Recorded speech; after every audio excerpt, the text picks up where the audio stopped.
I'm Jared Longshore, and I wanted to take this opportunity to tell you about a new podcast called The Right Stuff. It's a podcast with me and Jake Mcatee where we sit with various guests. Our first episode is with Joe Rigney as we talk about the sin of empathy. Hope you enjoy. All right, welcome to the debut episode of Canon Plus's The Right Stuff. I'm your host, Jake Mcatee, and I'm with my co-host, Pastor Jared Longshore. Happy to be here. Jared, thanks for coming down. Yes, happy to be here, man. I appreciate you. We're opening this show with an interview of Pastor Joe Rigney. What's up? In his new book, forthcoming, The Sin of Empathy. And thank you for being here. Yeah, that's good. I'm always happy to come down and hang with you guys. This is the kind of thing where like you stomped on everybody's feelings with the first book, but you just wanted to get him one more time. Yeah. Is that what it is? Is that horse dead? I don't think he's dead. Let's go to the well on this thing. Yeah. Joe, you've been talking about empathy for a long time. I have, and it's kind of your fault. Yeah. I learned about empathy From me. from you, and when I was learning it, was like empathy just came around like 10 years ago. Yeah, This is a new thing. It's not even that old. So what I am curious though, because last year, one of Canon's most successful books was Leadership and Emotional Sabotage. Yeah. And then we have continued to publish. We did The Sin of Empathy.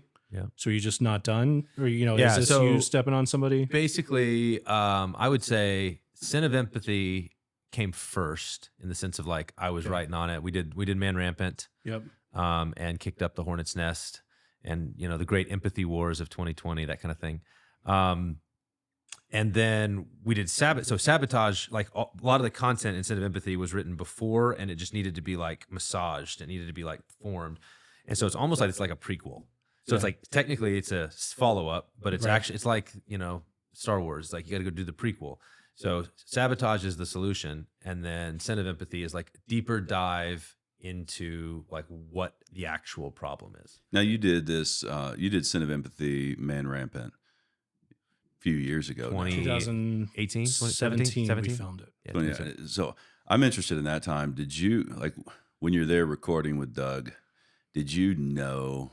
Like, were you like, this is going to set the world on fire, or did you think? No, I thought like when he said, "Hey, we're going to do this Man Rampant thing. Will you come out and do it? We got to figure it out." And I was like, "Yeah. What do we talk about?" I was like, "Oh, Sin of Empathy. Let's do that." Because Doug and I liked Friedman, and so it was like a clever way to get into that. And I thought it'll be provocative. People will go, "Oh," but it was like it's kind of like a good amount of spice to get people interested. But I did not think it would like cause everybody to lose their minds. And then they lost their minds. And then every 6 months, it was like they lost their minds again. Like new people would watch it, and then it would be, and it became a thing. Like it became like it got out of anybody's hands, and now it was just we're all going to be thinking about this, which I just think the Lord's great, and that's so it was like I didn't intend it initially, and then since then it's been like, oh, there's a thing here, and so every now and then you do have to like, is it still there? Because I actually thought as we were getting ready to do this one, I was like, is this still really a thing? And then all of a sudden Trump gets into office and it's like, oh, it is definitely, it's like that, like it's out there. To the timing question. So, that we filmed that episode in 2017, but I think I took your leadership class at Bethlehem in 2012, 13, probably 14. Yeah. So at that time there were things like I remember there was a class where it was like, I think you had mentioned like there was a Tabidi on Yubwile moment or something that happened. You use that at TGC as an example. Like the TGC guys talked to Tabidi about something. Yeah. So, anybody that's reading this book, there's lots to think about at that time. Yeah. But now that we're publishing, like, are you seeing the same kind of empathy things? They're the exact same, or have you seen them I think shift? I think that right now, like I think then it was very, very effective almost universally. Like the way that empathy would hijack people was super effective all the time, and nobody had language for what was happening. Friedman did, but you had to have read Friedman, and Lewis actually did. Like part of the goal of the new book is like Friedman's great. I've learned a lot from him, but like I realized in getting into it that like actually I learned a bunch of this from C.S. Lewis and just didn't know it because he's hitting the same stuff in the 40s and 50s. It's human. It's not Yep. it's not a, like the dynamics, like whatever you call it, like it's like that thing is just universal human stuff. And so I think it was really effective during that 2012 to 2020 kind of season. I think partly because we start highlighting these dynamics, people start wising up to it. Now I think there's actually people still trying to run the play, and it does still get run effectively. I think it's even more effective in certain contexts. But now there's actually people who are like, oh, I see what that is. I know what that is. I can see the steering wheel. I see the flopping. I know what's happening. And so in that sense, I think that it's still needed to be able to kind of go deeper and to see. Part of the goal is like empathy travels in this little ugly pack. There's ugly cousins that you need to be able to sort of recognize, like cowardice. Like empathy and cowardice are really closely aligned because other people's emotions are too scary and we just kind of buckle under them, so we retreat. And then cruelty, like empathy can be really cruel. And you're like, really? And it's like, yeah, just like wait, say something bad about empathy and like watch who shows up in your mentions and is like, I want to dance. Like I had somebody email me the other day after whenever we were promoting the book, like a guy who's a professor goes to all this trouble to find my email address somehow, email me basically saying, hey, I saw your stuff on empathy and I want to dance on your grave. And you're like, super empathetic, man. Ain't no party like an empathy party. Yeah. There. So right now, particularly with Trump now in office, Yeah. Strong vibes on the right of no empathy. I don't care, Margaret. I don't really care, Margaret. I don't really care, Margaret. So it seems to be an important time to identify like what is empathy, what is not empathy. Right. So you say this thing, empathy, like, okay, what is it? Yeah. So basic, it's emotion sharing. Like that's the thing that happens is called emotion sharing. It's when your emotions get away from you and they're not tethered to anything. When feelings run the show, passions run the show.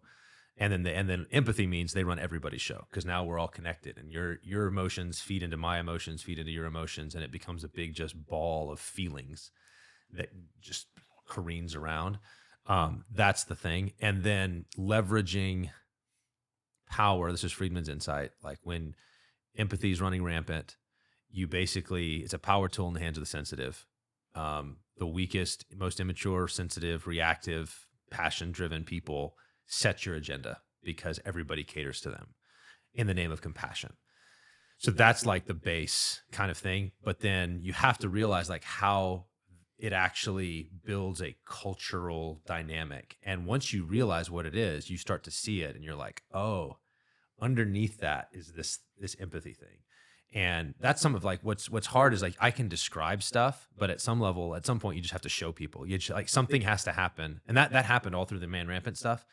Is Doug and I have this nice civil conversation about it. And there were people who watched it and were like, I thought it was awful. What are you, sin of empathy? What are you talking about? And then the reaction happens. And I've had so many people come to me over the years and be like, at first when I heard you, I thought you were crazy. And then I saw how people responded and I was like, oh. And so you actually have to see it and like see the reaction to kind of get how it drives communities and institutions. Yeah. I mean, we felt this. The marketing team felt this as we evaluated Sabotage. Right. And we just felt like, man, the people, any other marketing campaign, what you think about is like, okay, what is this addressing? What's the purple bruise that we can talk about? It's like, you need this book because of, it'll make you better. Yeah. Or something like this. But it seems like so much of this happens in the peripheral of like self-deception. Yes. So you're talking about all of this stuff about like how terrible it is. It's a buzzsaw in the hands. And when I think about the people who really need to learn this concept, they would just be staring at you like, oh my gosh, like this is a grandmother who's concerned about the one person in the family who can't eat gluten. Yeah. We're all going to go gluten for this one person. You're calling her a buzzsaw lady? Yes. So tell her no. Have you felt that? And I'm sure maybe you guys could talk too very vaguely about like, you've seen this, I'm sure, in pastoral situations where like the person that needs to hear this stuff, they've got conclusions already about what they're doing or motivations for what they're doing. Yeah, well, and there is a self-deception element, and I think that's one of the ways that empathy functions. Is there's cruelty, indifference, cowardice. Nobody's like those are good. We should do those. Right. But if you slap empathy over the top, you can do those. Like Okay. it's what hides, like empathy is what hides these other things. And people don't realize it. Like that's what the devil loves to do. It's like, here's a good thing. Let me hide something really nasty in there because nobody will see it. And so I think that, and so you do have to help people, but there are kind of two different groups. So you're using the example of like, here's the person who's hijacking everything and they're not going to get it. And Right. you're like, yeah, they're not the problem.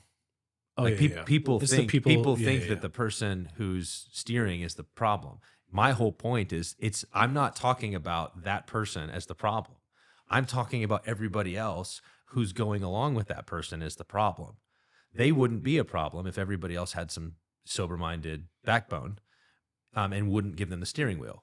And so, and those are the people who there's always a tipping point. It's like some people can see it if you describe it, some people can't. Some people will see it if you show them, like if the event happens and they're like, oh, light bulb goes off. And then some people won't even see it then. Like they will just dig in and you're just like, can't help people. So I'm interested in like an emotional entangling deal. And I'm wondering if there's something here. I'm thinking emotions, like by their very nature, usually have this impact. You know, if someone's like tells a joke, one guy laughs, another guy laughs, two people laugh together. If one person's sad, you know, there's a sense of like, join them in the sadness. Yeah, now I'm sad too. Yep. You know what I mean? And it'd be kind of weird if like Jake's super sad and we're over here like rocking out while he's sad. And I'm assuming there's something permissible and something good and right about. Absolutely. It's the same emotion being experienced in the room. Yep. Is the problem when someone's personal emotions actually aren't legit, like illegitimate emotions? Is that one layer of the problem? That's one piece of it. Like the thing that is making you sad or happy is not a good thing, and therefore but you're demanding I join you in it, right? Or it could be like a legitimate sadness, but it becomes sort of all encompassing, and the main, like the main thing that is required is just to feel the feels with you. And if you put up any resistance, then you're not being loving, you're being heartless. And that's the other thing I think the new book is trying to do is like, I recognize if you're going to hit empathy hard, and sin of empathy, toxic empathy, untethered empathy, whatever, that some people are going to swing the other way and all of a sudden be like, well, I guess we just got to be heartless then. Stoicism, but it's also just like be cruel. Like that it actually like, oh, we're not going to get manipulated. And so weep with those who weep. Oh, that's just sin of empathy stuff. And it's like, but it's not. Compassion is good, actually. So there's a chapter in the book that's basically, so compassion is good, actually. Like it's not bad. And I've never said it's bad. In fact, part of the goal has been compassion's really good, which is why you better protect it. Otherwise, the devil's going to twist it, and sinful human nature is going to pervert it. And that's the other kind of element to this, is that most people have a category for certain emotions having like good and bad versions. Like if I'm like sin of anger, everybody gets, oh yeah, I know what you're talking about, but there's good anger, righteous anger. Sin of anxiety, or, you know, yeah, there's good and bad. Like we have categories for certain fear. Fear could be good, fear could be bad. Like it could go either way. It's not good or bad in and of itself. But as soon as you bring in compassion or empathy, what about those emotions? Is there a bad version? People just does not compute.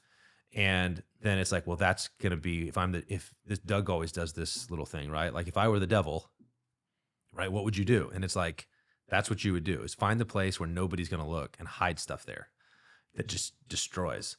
And so the goal is to unmask that. Yeah, I'm thinking about, Friedman talks about not getting triangled, but then, you know, he qualifies a bit about saying, well, you're in triangles. You can't help it. You're in triangles. You're just not supposed to have a bad triangle. And I wonder if there's something in that with the emotions.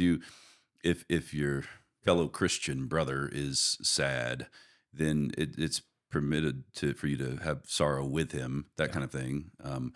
But when your emotions key off of a particular guy, and they don't have any vertical dimension, like your emotional life is not actually being keyed off God, Spirit, Word. You have this really weird idolatry thing going on, where you're the kind of human that can only have the feels when you're keying off of somebody else's, like your primary, that kind of thing going on. Yeah, you know, exactly. So that's what when I talk about tethered empathy or, you know, biblical compassion, it's the vertical thing that anchors it and keeps any horizontal joining of sharing of emotion from going off the rails. Mhm. And it's when you lose that, and people just don't realize how easy it is to lose that. Yeah, Friedman kind of talks about it like, you can be at work and maybe complain about work, but also just have goals. Like, so if you have a goal of like, well, I want management at some point, you're going to you're not as easily going to get pulled into just complaining for hours Right. with someone in the back. Yeah. Which is funny. He has, have goals in your life. Yeah. As for us would be just like, love God. Love first, God. Yeah. and Like then, have something more and then important. talk to people. Well, it's interesting. So like my wife sent me this little thing, some lady Instagram, Christian Instagram, and she talks about this lady's presenting like she's at some party or something, and they start basically doing like the suffering Olympics. And it's basically going around and talking about how hard their lives are. And she's presenting it like this is a really good thing because it's like, it reminds you that you're not alone. And it's literally them going around and going like, okay, you say what the worst thing in your life is.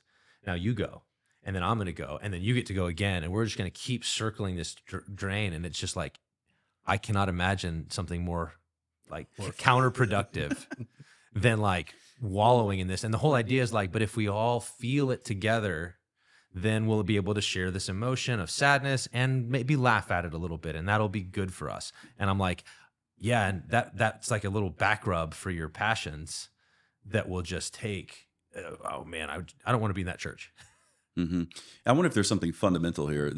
In City of God, Augustine talks about these the baser passions or this emotions, and he basically says like Adam before he fell didn't have the same emotional problems we have, right? Obviously, and in some sense, he says he didn't even have the same emotions. Like for him, it was a sin of his will. Like the will went first, and then the corrupt emotions later. So like what Paul says in Romans 7 about who will deliver me. I find this other law at work in my members. Yeah. Seeking to. Passions are raging. And he's saying whatever that law is at work in Paul's members, Adam didn't have before the fall. Right. Which is like a category of emotions that is actually bad.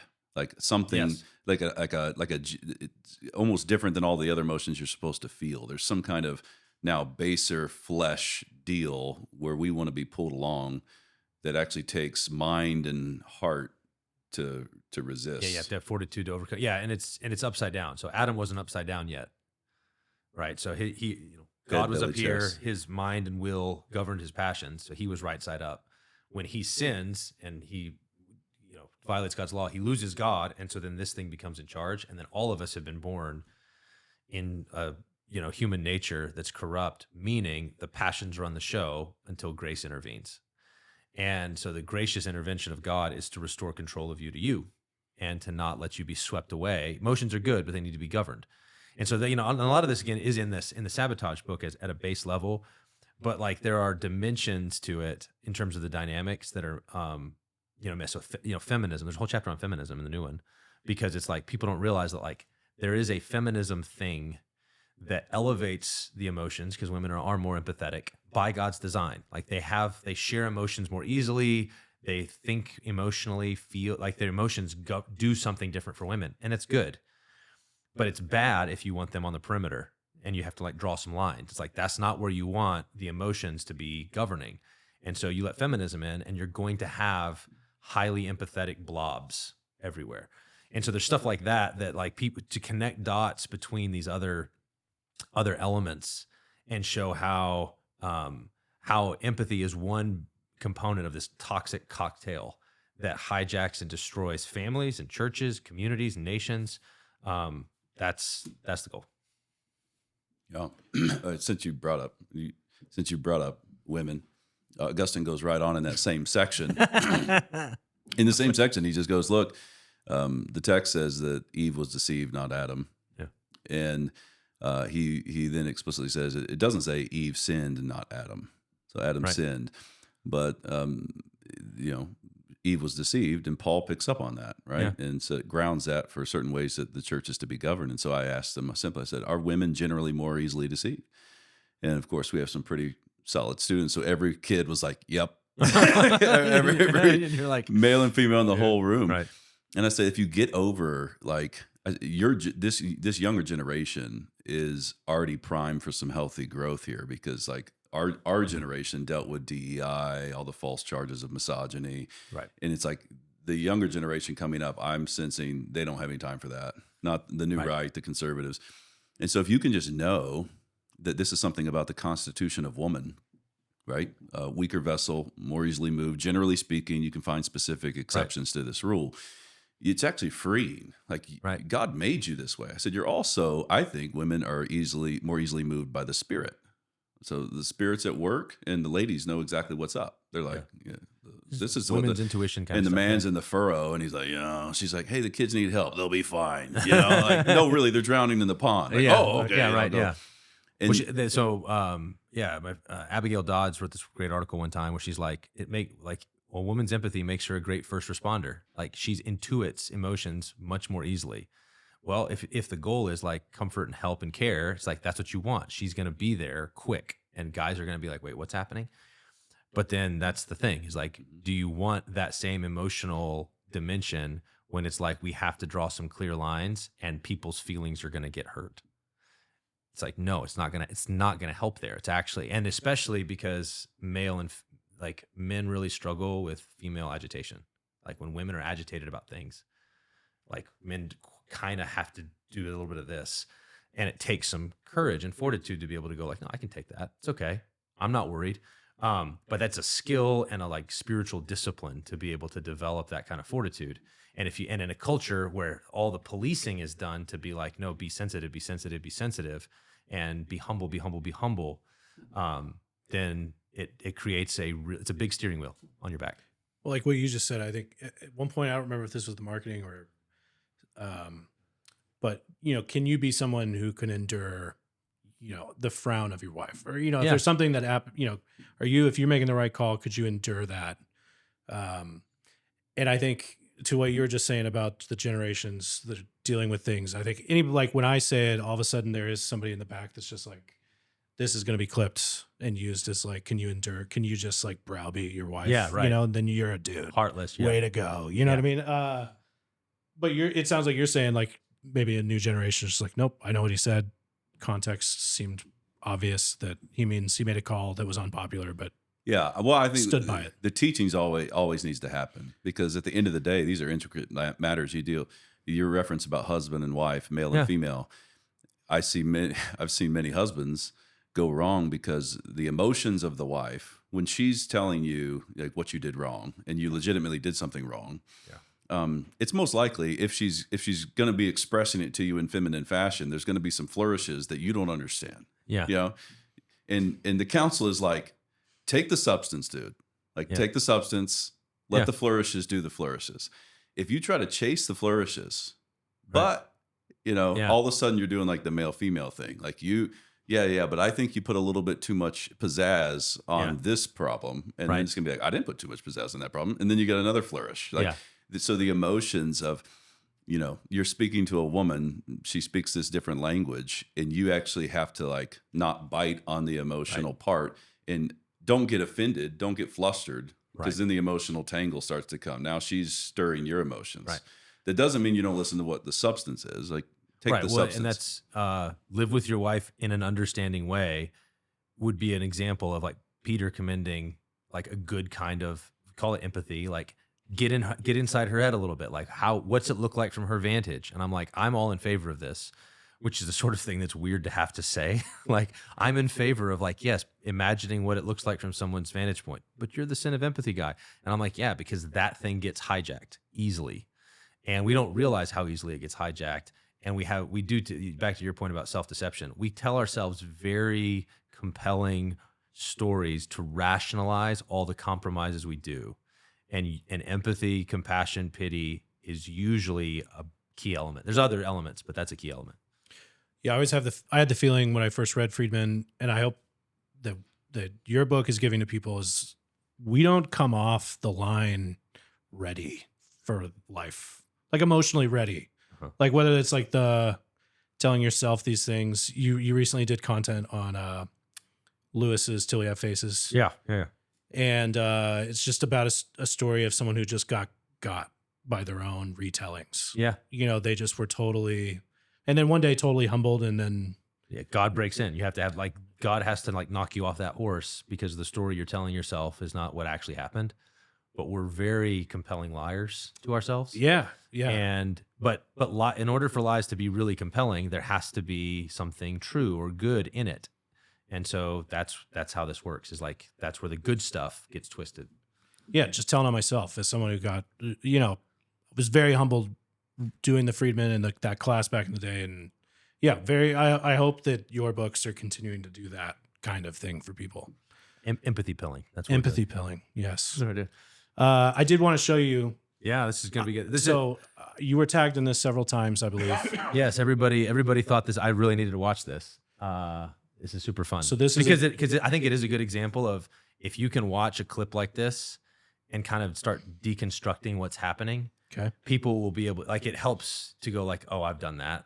Okay. So this isn't mainly about, I'm not really wanting to pick on this guy. This guy just happened to be the guy that was this week. Who publicly made this a thing. He made it a thing. Okay. He decided to do this. All right, let's see if we can just tech stuff works. Does the tech stuff work? Let's see if Jake can make it work. One of my core convictions as a pastor, as your pastor, is to not shy away from hard conversations. So I did a post about the presidential inauguration that led to a number of conversations for our staff. A significant number of people haven't seen the post. Some saw it and were confused. Some people saw it and were upset by it.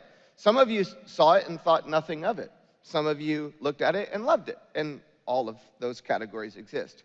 So I debated whether or not to address it. I was actually planning on not addressing it, and I woke up one morning this week with a lot of clarity that I felt like I needed to give to our staff, and out of getting a great response, I felt like it'd be helpful for the church. Now, so just stop. Stop real quick. So this is Andy Wood. He's the pastor at Saddleback, Rick Warren's old church, and he alludes to this post that he did that caused a tizzy in his world. Okay. So I went and I wanted to actually go find out because he never actually describes what he says. He just kind of says there's a picture of Trump in it. It's from the inauguration, but what did he say that makes, notice the 4 reactions. Some were confused, some were really upset, some didn't care, and some of you liked it, all across the spectrum. So what did he say? Here's what he said. Today is a picture of Trump, with the hand up or whatever. Today's inauguration was beautiful. A number of moments where God was honored and a wonderful prayer at Franklin Graham, pointing people to the hope of the gospel. It's a moment in history that will mark a different era. There's a divine window of opportunity with this shift in power. Government cannot change the human heart, but the new administration will definitely make more space for our work. The question is, will we respond to this open window? How, you might ask? By pointing all eyes to Jesus, receiving open doors while refusing to put our hope in a human leader, proclaiming the Lord's salvation, loving our neighbor, helping people know the mercy of God, calling for repentance from sin, teaching people how to understand and obey the Bible, believing that will be a great season of harvest both in our nation and our world. Dear real Donald Trump, I pray for you that you honor God in this critical role at this critical hour. I'm asking God to help you accomplish his intended purpose for your life and your role as our president for such a time as this. Oh, man, this is a weird moment where That's the what he guy said. won on Twitter and lost in the pulpit. This is, I like that guy. Whoever tweeted it, I like that right guy. there. That's he Instagram posts this, and so that's what he says. Now, it's really important to get what he said there. Okay. Because then listen to, as he describes, he's going to show you what his thought process, he's going to have to explain to his congregation his thought process. Listen carefully. Now, to humanize the post that I did on the inauguration, I watched the inauguration on Monday, January 20th, like many of you probably did. I was moved by the peaceful transition of power. I was moved by the beautiful prayer by Pastor Lorenzo Sewell. I was moved by Vice President J.D. Vance being up there, being sworn in with his wife, Usha, and their kids. Now, I know there's some debate whether kids should be in an inauguration. I think it was awesome for kids. Stacy and I love our kids to be a part of everything, so it was a beautiful picture of diversity. An Indian American woman standing next to Vice President Vance with his mother who's come out of poverty. It was just a beautiful picture. Now, nobody would disagree here in the United States, this was a very significant moment in our history, significant election and moment of inauguration. I wanted to mark that moment on social media. So truth be told, when I did the post, I was picking up one of my kids from school. So I had about 15 minutes to write the post, and I wanted to get it done before the end of the workday. We had some friends coming over for dinner, and I knew I'd be too tired afterwards to do it, and I would forget about doing the post the next day. So I was sitting there looking for the best picture. I'm like going back and forth, trying to find a picture. I'm running. We've already learned the lesson, dude. We learned the lesson, dude. We learned the lesson. Let's exposit. Let's exposit, because I don't want to. Okay, take it. So what vexes you, Jared? What vexes? We've already got there, dude. We're already playing to emotions, his emotions, how much he was moved. Like it's just we've already. Yes. So you can see so one of the things that's interesting to me is that in the post, the things that he highlights is like Franklin Graham prayed and what is it? Opportunities of the new administration. It's going to be more room to run for the church. This administration is not going to come after us like the old one did. Like that's the note in the post. But when he comes to do his apology, which he's going to apologize in a minute, the entire reasons that moved him are all what you might call left coded. Like the things that he's highlighting are all things that are like designed to make, I think, progressives feel better and feel like, oh, well, if that's what moved you. So he doesn't mention Franklin Graham. He mentions the black guy that prayed. Right. He doesn't. Sewell. So he's which is like the guy prayed. They both prayed. But like in the post, he mentions Graham. In the apology, he mentions the black guy. Peaceful transition of power. Right. That's like, I'm like, that's what you were thinking about, is like how great it is that we live in a country. It's like, what is that? It's like a little J6 sort of like. Yeah. It's like a little J6 nod. And then the mention of J.D. Vance and the kids and the diversity of the family is all like, he's trying to make it palatable to a certain audience. And you can sort of like, I'm just sitting there going like, I can read between the lines of what's happening. He mentions the staff that was upset by it. And he says, eventually he's like, I need to bring clarity to my staff. And he tells his staff and they like it. Why do they like it? Because he's catering to, like, it's not hard to see what happened. Like he posted this, it blows up. People are fighting about it. His staff is agitated about it. And eventually he feels like, I got to apologize. So what are you going to apologize for? Nothing in the post was problem. None of it. Like there was zero problem. So he's going to have to invent sins. So listen, he's going to invent some sins. And I mean, just said, I'm assuming this is a Sunday. It looks like this is the beginning of his sermon. Yeah. So the sermon is the place where you're supposed to preach the word to nourish the people. It's not a place where you're supposed to emote. There's a time for confession in the service, but right, that comes before. And so there's this weird thing happening as well with the context, right? So I could see Jared just squirming too, because you're right on all the content pieces. Because he could have gone up, and if he had just delivered that straight, read it straight as maybe he typed it, it'd be one thing. Like all of that's still true, but he's also like the amount of just like trips that were going, and he's like, I only had 15 minutes, and honestly, I didn't know if I'd have time by the end of the day. And if I did, I would forget by the next day. And, so there's just like, it's all couched too in just like terror. Lots of emotions and like a fear of like basically I have to justify my tweet or justify my post. Like, and maybe if people see that like I was rushed, that maybe they'll cut me some slack, but it's also, yeah. So anyway, keep going. It's going to get better. Sorry, man. One thing at a time, I find a picture of President Trump being sworn in, and I post it. And so I post it, I go home, we have our friends come over, we have a dinner, and then after dinner, I just pull it back open, and there's like 200 comments on my post. And then I'm like, well, certainly it'll die down. And so I woke up the next morning, and there were over 400 comments on my post. So, and then I felt like it was getting very hostile, people against one another, so I just went ahead and shut it down. And there were a lot of strong statements and questions like, well, does this mean Andy's MAGA? And like people are like asking all these questions.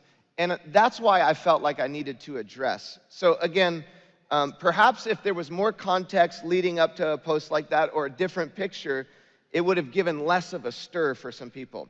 So when I met with the staff, what I said to our staff this week is, I created a lot of extra work for you with this post, and probably a distraction. And so you get that, right? Like that's empathy right there. He's like, I create a lot of extra work for you, and that made your life hard. And I want you to know that I feel for you. And I feel bad that I made extra work for you, because people were upset and they're calling the church and so it's like he's empathizing with his staff who's had a hard week. And that's like that's what, and the thing is this is what's authenticating him as a leader. Like for him to, in this environment, a transparent, humble, emotional, honest, empathetic, caring leader is like the credibility thing. And as long as he sticks in that, then he's accepted and he's a good pastor. The post was just like, hey, I'm really grateful for the opportunities of the gospel. And it's like, uh-oh, that's a threat.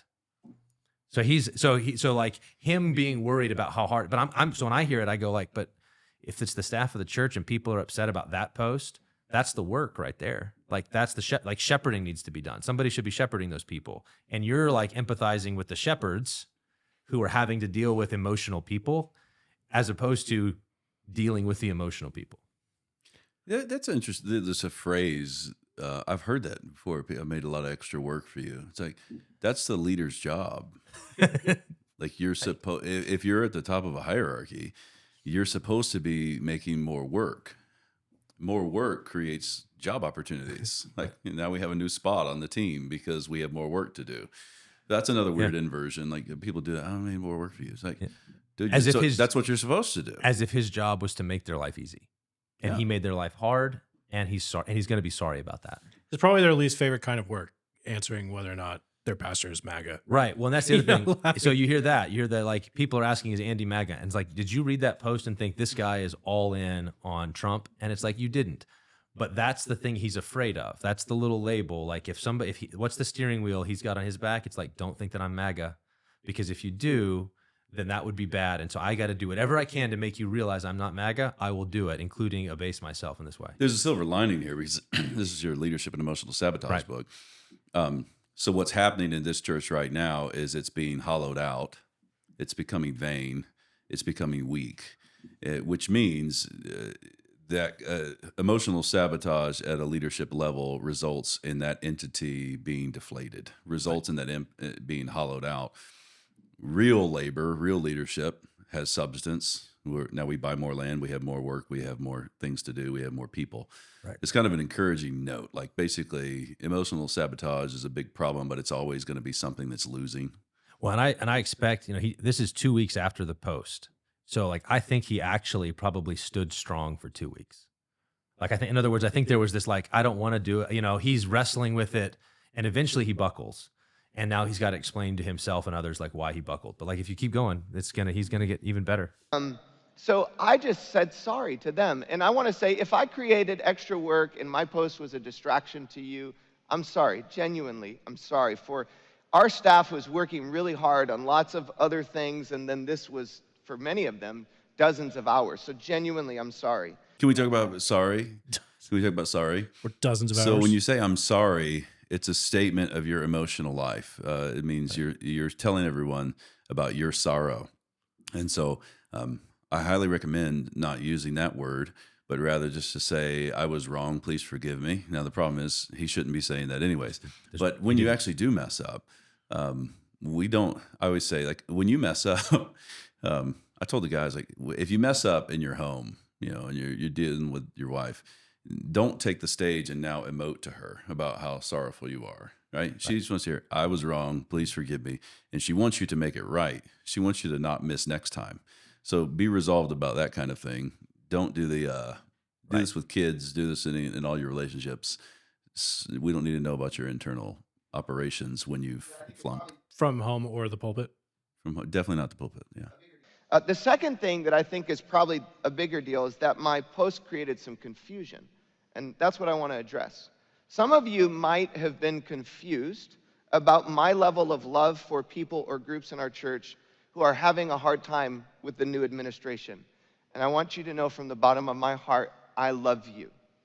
In addition to that, Saddleback has been and always will be a church where people from all different walks of life and background can find hope and healing through turning to Jesus.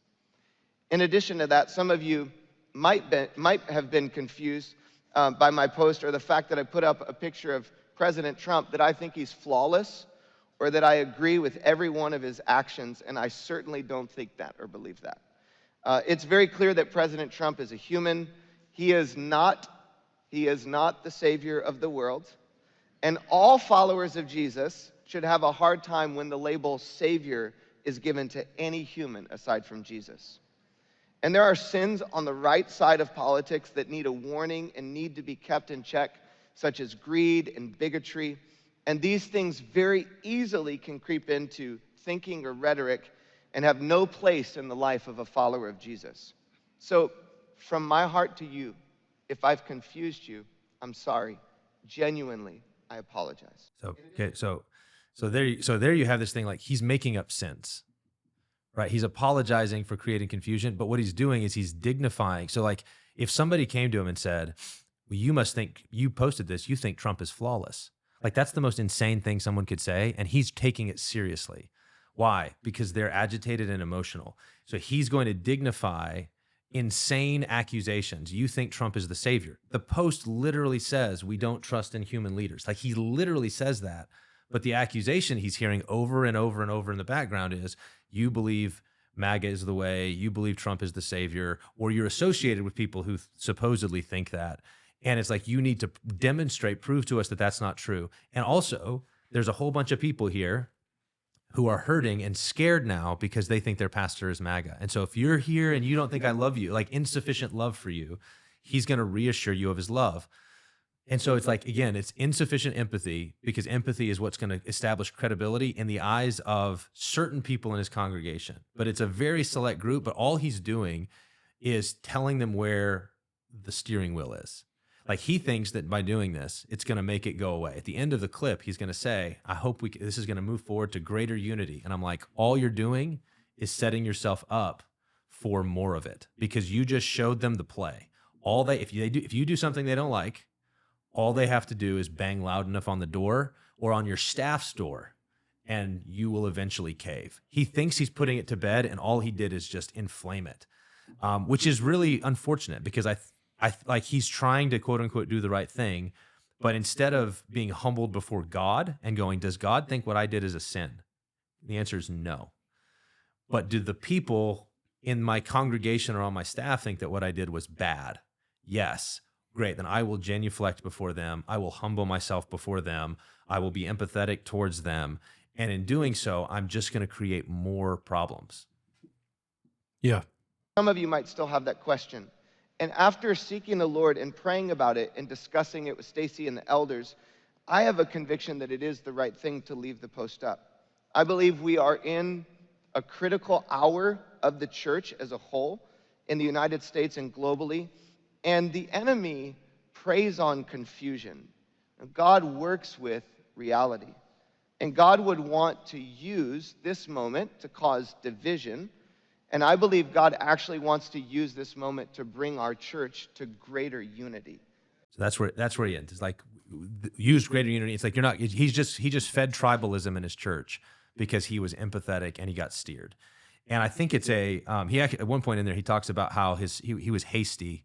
He says, I think the problem was I was too hasty in my post. And I'm like, my brother, you said you spent 15 minutes trying to find the right picture and get it. Like, you were not hasty. What you're doing is you're saying, hey, he says he's going to like run his tweets by other people now. So he's basically just neutered himself and said, like, there's now a committee for his tweets. And the thing that he's not allowed to say is anything nice about Trump. So yeah, do you see this, like this would be an example E on the eye chart as far as the stakes of your book and what you want to come from the sin of empathy? Yeah, I think that this is the sort of thing. And I think that it's a reminder that, like, while certain places that have, maybe harder targets at this point, like people have kind of wised up, you do have the political thing. I don't really care, Margaret, an element of like that steering wheel doesn't work on certain people. It's a reminder there's still lots and lots of churches where that's the currency. Like the way things operate is in this kind of, quite honestly, like it's an effeminate mode of operating that maximizes emotions and the empathetic feeling and care and humility, but humility not before God, but before man. And it's like, that's still very much a live play. And a guy who could be in that position, he's the pastor of one of the largest churches or whatever, and has this like great thing. He feels the need to abase himself before the empathetic mob. Yeah, and this is a pretty extreme example, so it does a good job to kind of show you what it looks like. But you can walk it back to where there can be subtle instances of this to watch out for, particularly how um, the apologies about clarity, a lack of clarity. Those are interesting. Like when you're in leadership, what I said confused. Like, and should when you're speaking anywhere in a boardroom, family, is it your ultimate goal to ensure that everyone leaves there not being confused?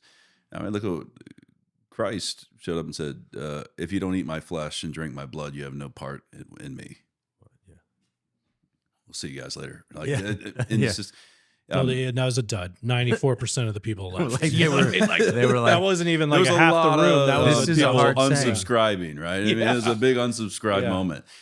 But so if I find leaders where in their rhetoric, in their communications, the chief thing is that no one is confused. The chief thing is that there's pristine clarity.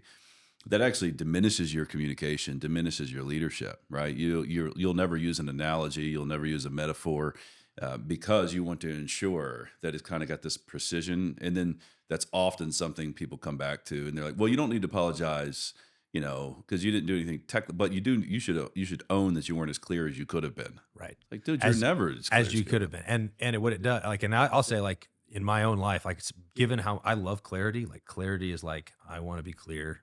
I really value it. When I've thought about, the thing I said in Sabotage and other places has been like, figure out what the worst thing someone could call you is, and know that that's your danger, because they're going to call you that, and that could be your steering wheel. It's like, for me, it is stuff like, hey, you weren't clear, because I'm like, I don't want to be misunderstood. You're like the O-line coach, dude, with the circles. Exactly. Like, this is I where don't it's want to gotta be misunderstood. And it's like I would say the sin of empathy thing has actually, like, God has used that to, like, just sear that little thing, because it's like, if the measure of clarity is not whether you were clear, but whether or not the certain people think you were clear, you've just handed them the ball, and they now can go, like, all they have to do is say, you weren't clear. We didn't know that's what you meant. If that's what you meant, then why didn't you say that? And they can basically, the more misunderstood they can pretend to be, the more that they got you. And at some point you have to just go, like, yeah, but you're willfully misunderstanding. Like, that's what's happening there. Like, whoever came to this guy and was like, we think that because of your post, you're MAGA, and you think Trump is flawless and the savior of this country, and that you hate, like, minorities and stuff like that. Like, that and people don't know if you're safe. And if you drew that conclusion from that post, it's like, there's no reasonableness happening here at all, and you must not cater to it. Definitely maps the emotion thing we were talking about before. You can be aware of where other people are emotionally, but it's ultimately coming from the Lord. Like, there's going to be a knowledge there. Same thing in your speaking, your communication, your leading. Your ultimate goal is not to look horizontally and say, are they understanding absolutely everything? When you're preaching, teaching, there's always going to be things that the students in the room don't understand. There's going to be things that were over some people's head. This is where institutions, like college institutions, fail, right? Because they're only teaching to the common denominator in the room, like the lowest in the room. And that doesn't work. You're actually not leading them anywhere then. You're not advancing the class. Right.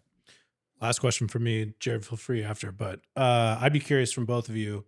Let's say I live in wherever, Alaska, and I've gotten both books and I'm on board on the project. And what I've discovered is, like, man, my home is, like, filled with this stuff. And that includes not just, like, my home, but like extended family and other things. How would you recommend? I assume one way that guy could feel is that I'm going to be in conflict all the time with this kind of thing. Is that true? How would you give advice to him? Yeah. So, like, there's been times when people have, like, kind of, okay, so they read my stuff or they go read Friedman, and then they're like, oh, now I understand what's happening to me. And they're like, and now I know what to do. I need to be a sober-minded, courageous leader. And that'll make it better, right? Right. And right, it's like, right. no, it's actually, it's going to get a lot worse. Like, you actually doing what you're supposed to here is going to, in the short term, is going to make it much worse, because if you've been a part of the emotional blob, and all of a sudden you do try to create some boundaries and distance and be able to not get sucked into the empathy maw, everybody like it's gonna kick into overdrive to like get you back into line. You're no longer, because they realize like now you're independent. You're tethered to something else. Somebody else is calling your shots now, not our emotions. And it will be hard and heavy to pull you back in. So it will be much worse than it was before. Before it gets better. Before it gets better, right? So, but eventually, like the play is like, yeah, but if you can maintain it, that you can actually create the core of a different way of operating. That manipulating each other by our emotions, throwing pity parties, doing the girl flop, or the soccer flop, right? Where like that doesn't work anymore. And then it's like, okay, well, what will work? And it's like appeals to the Bible, appeals to what's good, appeals to what's wise, like all of like those are, I'm open-minded as, open Bible, open mind, bring it to me. But if you try to just like do the emotional thing, I'm gonna go, no. You'll eventually get there, but in the short term, it's going to be much more painful. The other piece is like, some people aren't going to understand, and you have to get over that. And sometimes, like I've said, the most effective way to help the people who might see it is it's less talk, more action. So you can explain all day long. Like, I don't know if I got to sit down with that pastor before he did this, I don't know, or like before he posted that post and was like, hey, if you do that, this is what's going to happen. Because I could have predicted it, like at a church like his, like, yeah, that people are not going to go for this. So are you ready, man, to like just I don't really care, Margaret. Can you do that? And I don't think he would have been. Right? Clearly, I don't think he had it in him to like stick to his guns. He just got beat down, and he failure of nerve.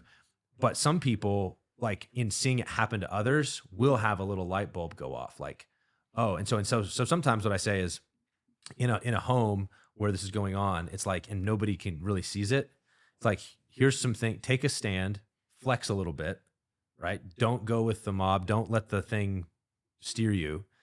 And then endure the blow up. And then while not everybody will get it, there might be 2 or 3 people who go, wait a minute. Yeah.